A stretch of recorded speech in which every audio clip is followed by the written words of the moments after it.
স্থানীয় সরকার নির্বাচনে থাকছে না দলীয় প্রতীক। আজ উপদেষ্টা পরিষদের বৈঠকে স্থানীয় সরকার বিভাগ কর্তৃক উত্থাপিত এ সংক্রান্ত চারটি আইনের সংশোধনী অনুমোদন করা হয়েছে। সরকারি চাকরিজীবীদের বেতন পুনর্নির্ধারণের জন্য নতুন পে কমিশনও গঠন করেছে সরকার। সাবেক অর্থ সচিব জাকির আহমেদ খানকে এই কমিশনের প্রধান করা হয়েছে।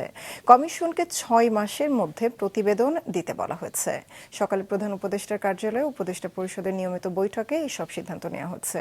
বৈঠকের শুরুতে মাইলস্টোন স্কুল অ্যান্ড কলেজে বিমান দুর্ঘটনায় নিহতদের স্মরণে শোক প্রস্তাব গ্রহণ করা হয়। নিহতদের পরিবার এবং আহতদের চিকিৎসা সেবায় সরকারের পক্ষ থেকে প্রয়োজনীয় সকল সহায়তা দেওয়ার সিদ্ধান্ত হয়। নিহত দুজন শিক্ষককে রাষ্ট্রীয় সম্মাননা প্রদান করা হবে। নিহতদের আত্মার মাগফিরাত কামনা করে ও আহতদের সুস্থতা কামনা করে কাল সকল ধর্মীয় প্রতিষ্ঠানে বিশেষ প্রার্থনার সিদ্ধান্ত হয়েছে।